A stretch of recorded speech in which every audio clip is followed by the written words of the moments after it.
Fire employees. As any manager or supervisor knows, there are times when the needs of the company and the talents or aspirations of an employee are not in sync. Most people take no great pleasure in telling someone their services are no longer required.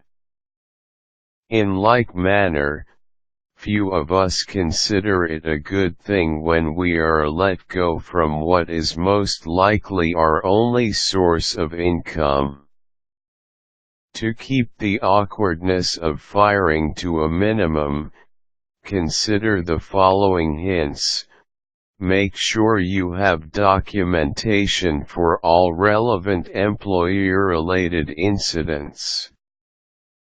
Ideally, before an employee is fired, there has been a consistent effort to salvage the situation with verbal and written warnings, remedial training, and perhaps suspensions.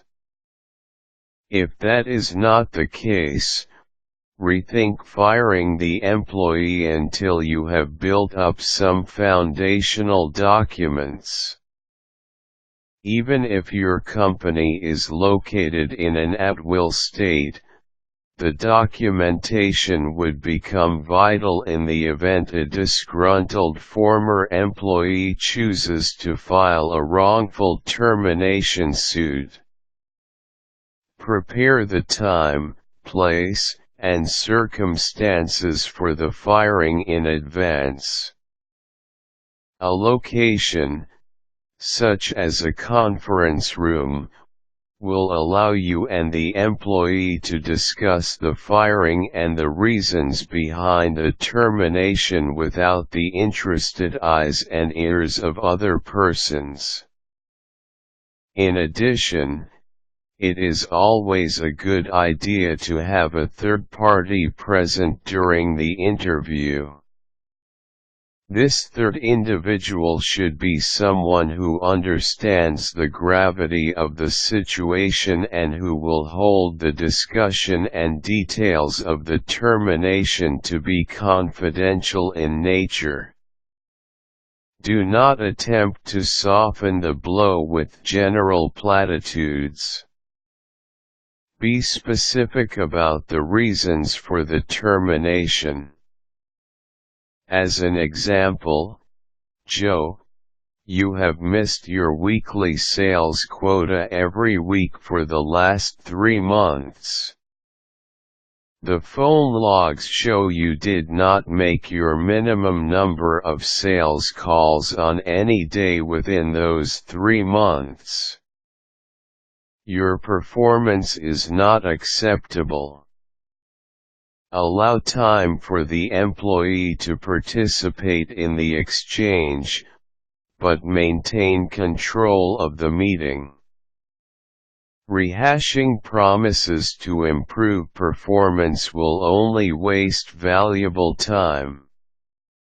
Acknowledge if your employee is hurt or angry, but do not allow the meeting to be governed by emotions. Remain calm and focused. End the meeting by laying out what matters are to be resolved next. Address the issues of final pay, settlement of outstanding expense reports, continuation of any health benefits and for how long, and any other issues that need to be handled as part of the termination. Arrange for the employee to be assisted in clearing out personal effects from the workspace, and to be escorted from the property. This will allow the task to be completed quietly and more quickly than if left to the individual. It also will ensure that no company property is removed, by mistake or otherwise. No one looks forward to firing an employee. While there is no way to make the occasion anything other than a somber one, it is possible to keep the situation in control and on a civil and professional level. Quick tips: document all incidents related to the employee. Have a third party present.